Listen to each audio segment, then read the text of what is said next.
कभी अगर बनना हो तो बाज बनना, लेकिन कभी तोता मत बनना। तोता बोलता तो बहुत है, लेकिन ज्यादा ऊंचाई तक उड़ नहीं सकता। बाज बोलता बहुत कम है, लेकिन सबसे ऊंचाई पर उड़ता है, और बाकी पंछियों का राजा होता है एक बाज।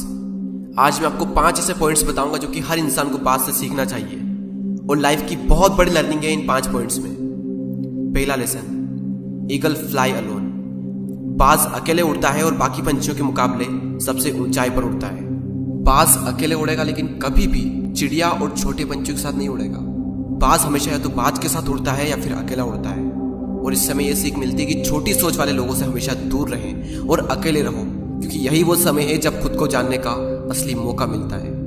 दूसरा लेसन, बाज का विजन बहुत ज्यादा क्लियर होता है और बहुत ज्यादा स्ट्रॉन्ग होता है। बाज अपने शिकार को 5 किलोमीटर दूर से ही देख लेता है, और जब एक बार उसे अपना लक्ष्य दिख जाता है तो उसके बाद चाहे रास्ते में कितनी भी मुश्किलें क्यों ना आए, वो अपने लक्ष्य को हासिल करके ही दम लेता है। इससे भी एक बहुत बड़ी सीख मिलती है कि अपना विजन क्लियर रखो, और उसे हासिल करने में फिर चाहे कितनी भी मुश्किलें क्यों ना आए, पीछे मत हटो उस बाज की तरह। तीसरा लेसन, बाज कभी भी मरे हुए जानवरों को नहीं खाता, वो हमेशा जिंदा शिकार करता है, और इससे हमें यह सीख मिलती है कि जो हमारा पास्ट है वो मर चुका है, तो अपने उन मरे हुए सड़े हुए थॉट्स पर ध्यान मत दो और अपनी आने वाली ताजी फ्रेश जिंदगी पर ध्यान लगाओ।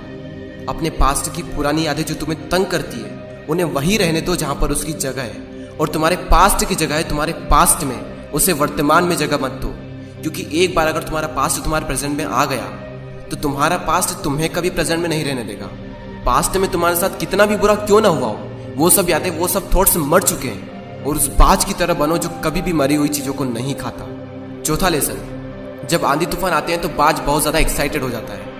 जब बारिश होती है तो सारे पंछी छिपकर बैठ जाते हैं, लेकिन बाज को बड़ा मजा आता है। जब तेज हवाएं चलती है तो बाज उन हवाओं के सहारे और तेजी से ऊपर की ओर उड़ता है, और ऊपर उड़ते उड़ते इतना ऊपर उड़ जाता है कि बादलों से भी ऊपर पहुंच जाता है। और इससे भी एक बहुत बड़ी सीख मिलती है कि मुसीबत में मजा ढूंढो। और नेपोलियन हिल ने एक बार कहा था कि हर बड़ी चुनौती अपने साथ में एक बहुत बड़ा अवसर लेकर आती है। तो उस बाज की तरह तुम भी अपने अवसर को पहचानो, और जिस दिन तुमने अवसरों को पहचान लिया तो सारी मुश्किलें तुम्हारे नीचे होगी और तुम उन मुश्किलों के ऊपर होगे।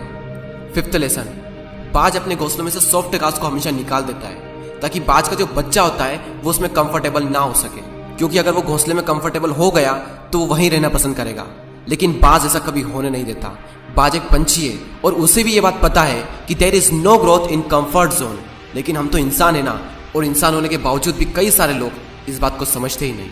आप जितना ज्यादा कंफर्ट जोन में रहोगे, आपकी लाइफ आने वाले टाइम में उतनी ही ज्यादा अनकंफर्टेबल हो जाएगी।